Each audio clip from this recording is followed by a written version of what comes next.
All right. Could I bump you to 200 thou? Yeah, you can bump me to 200 also. I mean, here's a number for you. I was reading some of George Fulton's work, who I think we all know how accurate George has been in forecasting, economic impact in this region as well as in our state. And I think his latest numbers are that 2011 represented some, 70,000 plus, new jobs in the state. And I think he's forecasting 2012 to be in the 60,000 range. So, I mean, if we continue at a pace like that, you're going to see over the next 4 years a significant recovery of some of the jobs that were lost. What's the impact of that business tax cut going to be on January 1?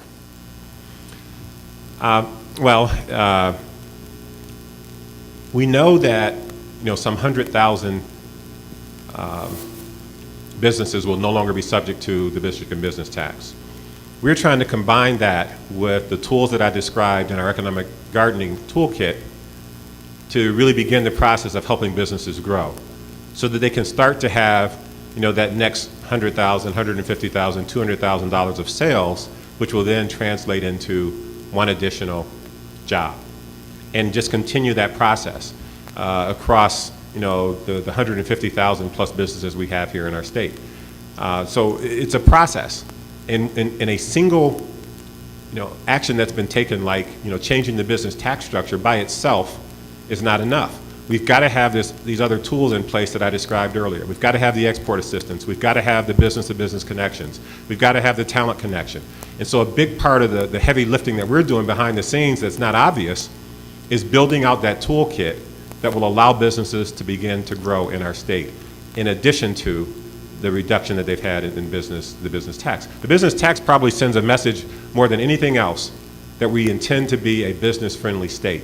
And we're going to do what we can by sending the right kinds of messages. And that's opening doors that might not otherwise be open for us as we go about our work trying to attract business to Michigan. For a business contemplating coming to Michigan, what is more important, the tax rate or the quality of life? Neither. It's talent. And we hear it over and over again that if you don't have the talent that's required, the likelihood that a business will locate in your state is virtually none. You can just offer incentive after incentive after incentive. And I guess at some point, the incentives get so large that they'll take a chance on you. But it's not a way to grow economically and still have a healthy state in other respects. So it's really about talent, and I think that's where Michigan can win. So in other words, CEOs that are thinking about moving their family to Michigan are not concerned about the schools or the culture or anything like that? Well, you asked me which was most important. So in terms of what's most important, it's access to talent.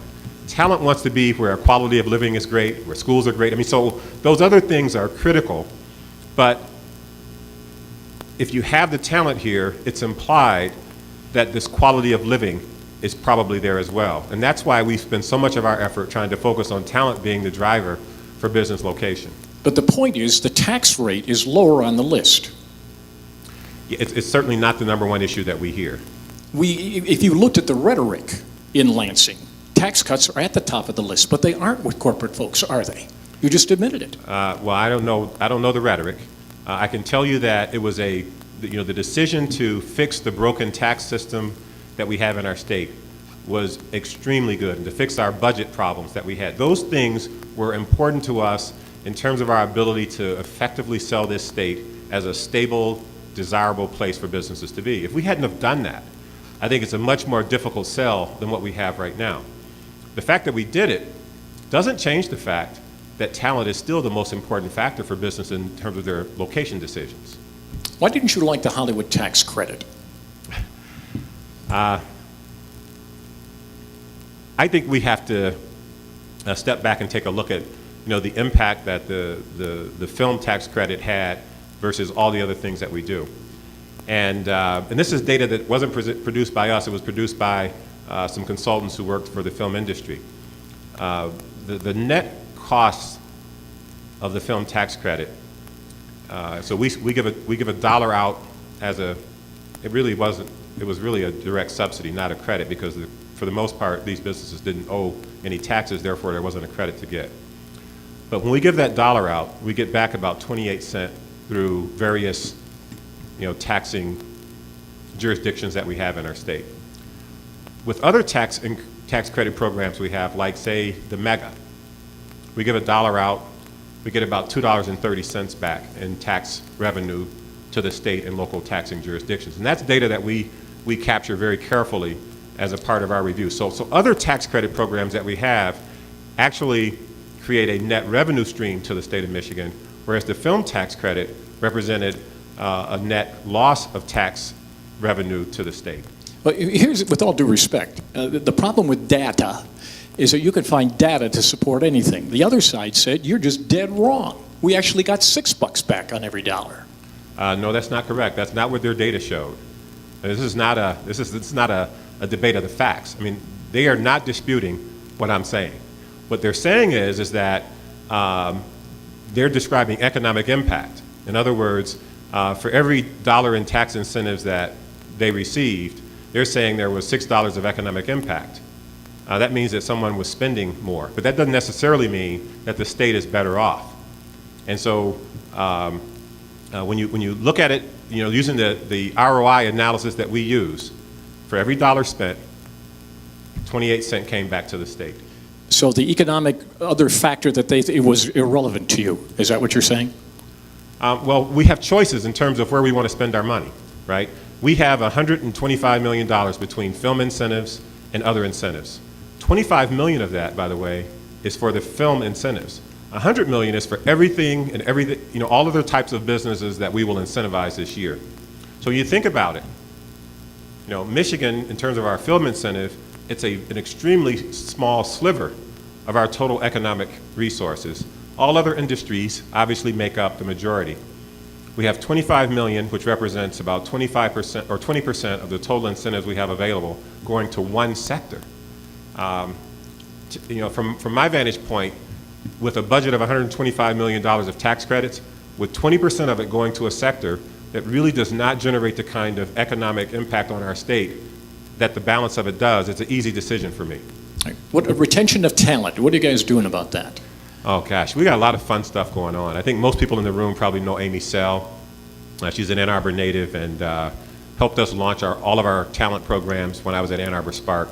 So we've got some really cool stuff. We're trying to bring people back to Michigan. We know we lost a lot of people during the economic downturn. We've got a program we call Michigan that's designed for us. We're working with our universities and private businesses to go to locations where we know the Michigan talent is at and help bring it back. What are you doing when you go there?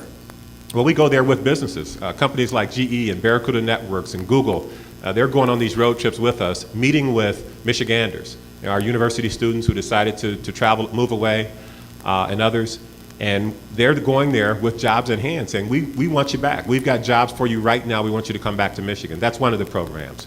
We've got Shifting Gears. We've got a whole talent portal that we've put in place to help Michigan businesses find the jobs that they need. I was talking with our folks in workforce development yesterday, and I found it hard to believe, so don't write this in your next column, but the state of Michigan has tens of thousands of vacant positions right now.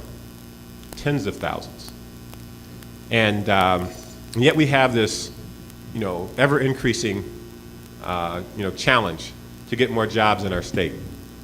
And one of the things that occurred to me is that we probably have a mismatch between the kind of jobs that are immediately available and the skill sets of the people who are going after those jobs. And I hear it from employers over and over again. The governor has used the example of welders. Welders who go through a program have their choice of jobs the day they graduate from their program. We have it in some other skilled trades areas, machinists, the same kind of thing. IT and software professionals. So it really covers the entire spectrum.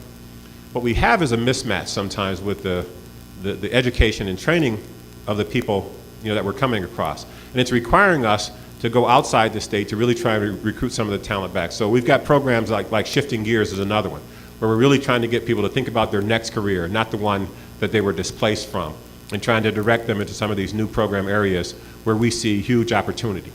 Which state do you spend the most time in trying to find Michigan people to come back? Yeah, so California has been number one. Wow. Here's the states. It's California, particularly Northern California, the Palo Alto area. Texas. Chicago is actually number one. So back up. Chicago, Illinois is number one. California is number two. Texas, Washington, D.C., Boston, Ohio. Those Beautiful. Are All right, here's the states. toughest question. What's the score tomorrow? Let's see. I'm going to be with President Luana Simon tomorrow. She was kind enough to invite me to the game, and I accepted. My understanding is President Coleman is going to be there also. So whoever scores, I'm going to cheer. You know I'm not going to let you off the hook. I need a number. Who's going to win?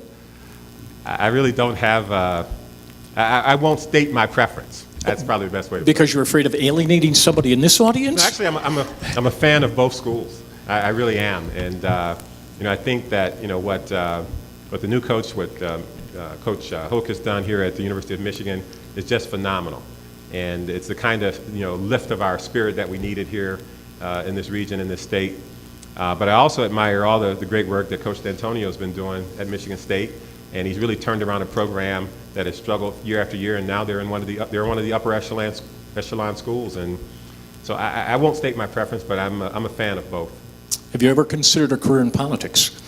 Actually, I'm as close as I want to be right now. Got it. Ladies and gentlemen, I'll say Eastern Michigan's going to win, though. all right, let's go with that. How about a round for our panel, please? Round of applause.